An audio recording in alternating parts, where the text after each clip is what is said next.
Greetings. My name is Samir Neopane.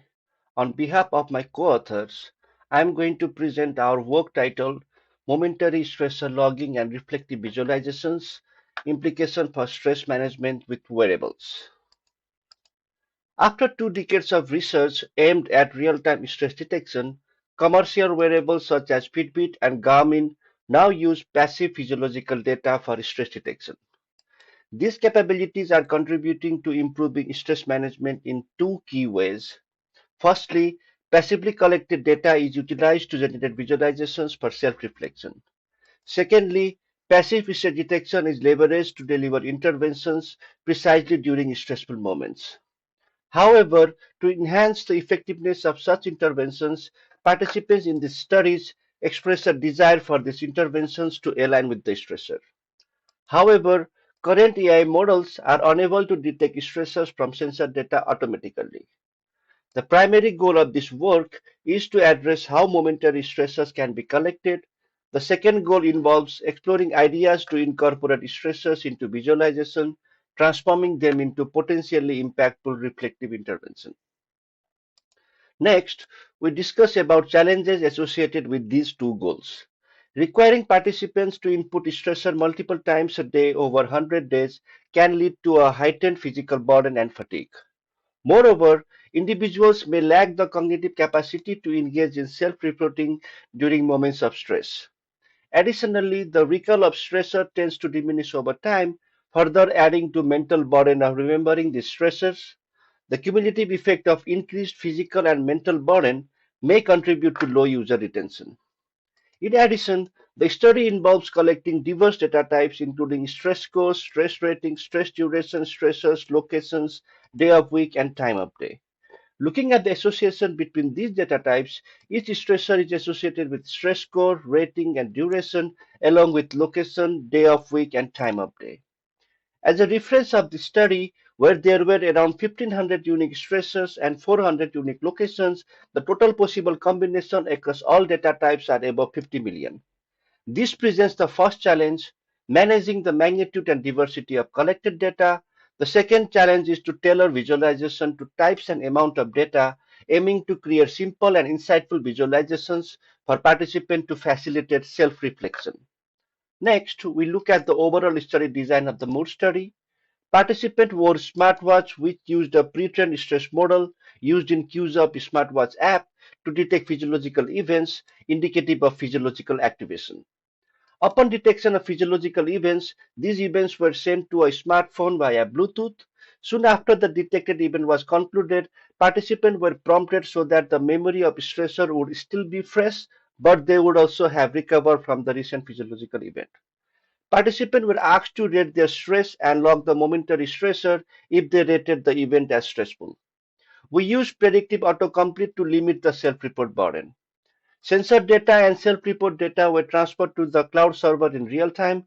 This process happened multiple times a day. Once a week, different types of visualizations were created using self-reported data. On each Sunday, participants received visualizations of their data for self-reflection, followed by a weekly survey where we inquired about participant stress life for the past week.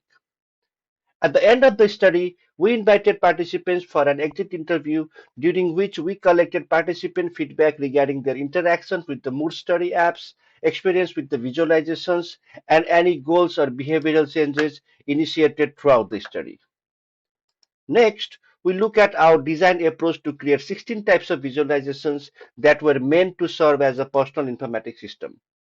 The goal of these visualizations was to help participants gain a better realization of stressful moments, a better awareness of momentary stressors, and a better understanding of spatiotemporal context surrounding stressor.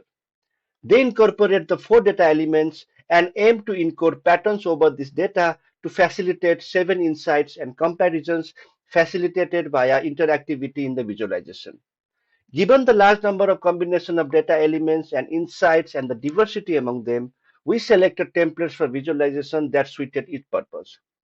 After completing the first week of data collection, participants received 2 visualizations and a new visualization was added in each subsequent week.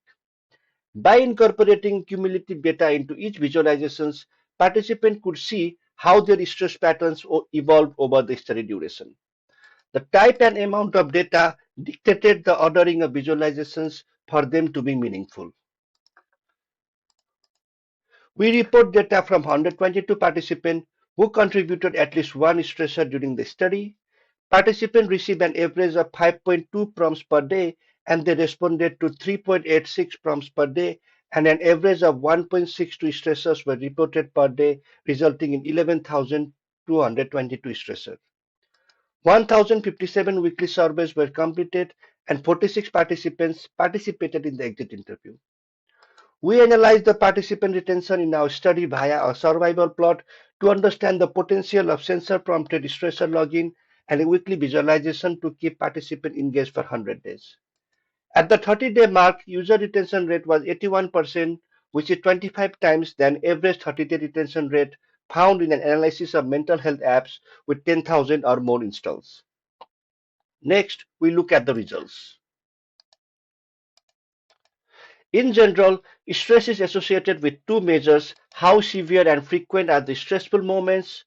To measure the severity of stress, we utilize momentary stress ratings, where participants rated each prompted event multiple times a day on a scale from not stressed to stressed.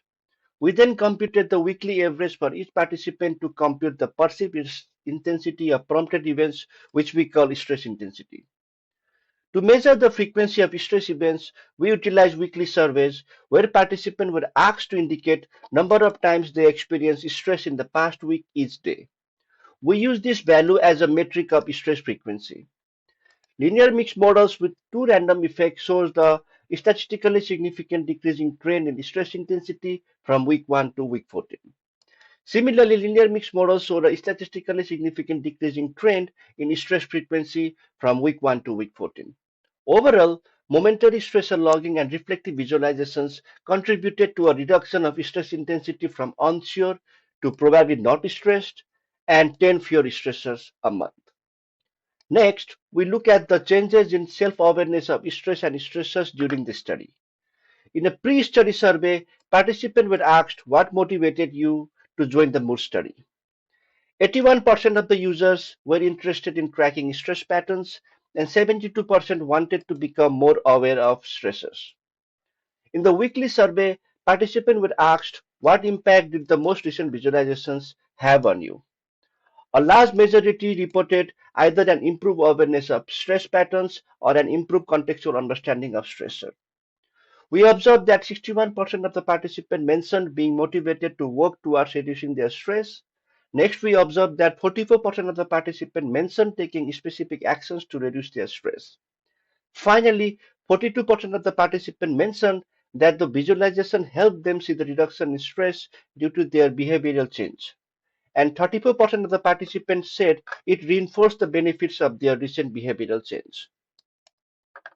We next present how stressor logging and weekly visualizations motivated participants to move toward or reinforce behavioral changes. Goal identification, where participants identified areas for improvement, identification of their dominant stressors, identification of most stressful contexts, and reinforcement of benefits of their recent behavioral changes. During the exit interview, we asked participants to describe any behavioral changes they made during the study. They reported making 14 behavioral changes that we broadly classify into three groups. Emotion regulation, where behavioral changes included staying calm, becoming less reactive, anticipating, and breaking away from stressful situations. Enhanced focus, better planning, and improved productivity, which included behavioral changes such as slowing down, better planning, and goal setting. Better self-care and making healthier choices included behavioral changes such as eating regulation, taking more walks, improving sleep, more breaks during work, deep breathing and meditation. One participant even mentioned quitting smoking during the study. As previously noted, 44% of the participants reported making self-initiated changes to reduce their stress. We focused on examining whether this action had a noticeable effect on reducing their daily stress level. To do this, we selected those participants who initiated such action for the first time between 4th and the 11th week of the study. To assess the effect of their self-initiated change on their stress rating, We treated the first week they mentioned taking an action as the week of their intervention. We organized the time series of each participant so that their pre and post action weeks were aligned. To account for variation among participants, we normalized individual stress intensity scores to G score. Interrupted time series analysis shows that slope was increasing in the pre-action stage and the slope is close to zero in the post-action stage with a statistically significant reduction from pre to post-action, which is equivalent to 5% stress reduction in a week. We next analyze physical and mental effort involved in using the app. To mitigate the physical burden of entering stressor, we implemented the predictive text input module. By examining logs from the smartphone app, we calculated the time required for entering each stressor.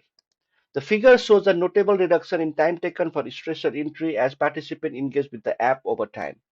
Specifically, duration decreased from about 1.5 minutes per day for the first stressor entry to about 0.5 minutes per day for the 50th stressor entry.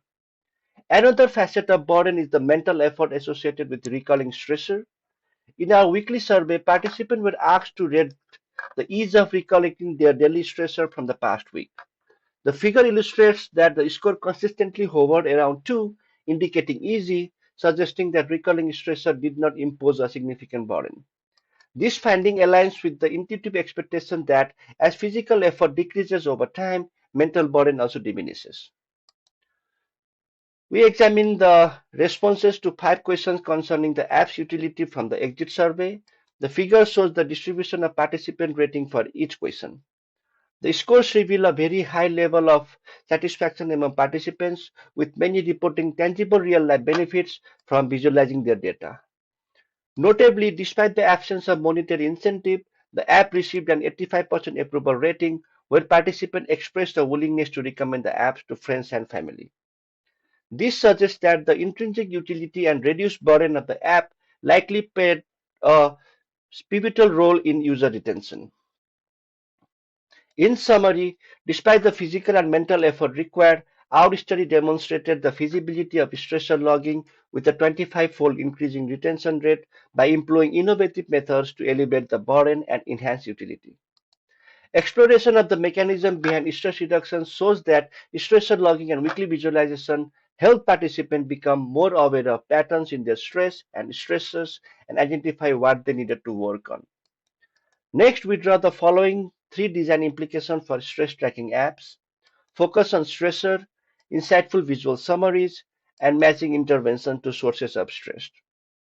Even though our study did not recommend any intervention, engagement with the stressor logging and visualization and the resulting growth in awareness led many participants to initiate several behavioral changes. However, for an intervention application to automatically match a prompted intervention to the sources of stress, AI models are needed that can identify stressor from the sensor data. Talking about future works, in our study, we only tested for statistical significance. Establishing any clinical significance of momentary stressor, logging, and visualizations will require pre and post assessment of clinical outcomes such as addiction, weight, sleep, etc. This was an observational study with participants' data from initial week acting as their control. A randomized control trial is needed to truly determine whether momentary stressor logging and weekly visualizations can indeed reduce stress and improve awareness leading to behavioral changes. In this study, one of the several factors that could have potentially contributed to reduction in self-reported stress was the introduction of new visualization type each week. A future study can investigate the incremental impact of visualizations and identify the ones with a potential for the highest impact so they can be used in future sensor trigger stress intervention. Stress is sometimes necessary to stay alert, overcome challenges, and improve work performance, whereas unproductive stresses harm well-being, causing negative impacts on health and efficiency. Future stress management apps should aim to distinguish between productive and unproductive stressors for the adoption and efficacy of an intervention to be more effective. Thank you for listening, and please check the paper for more details.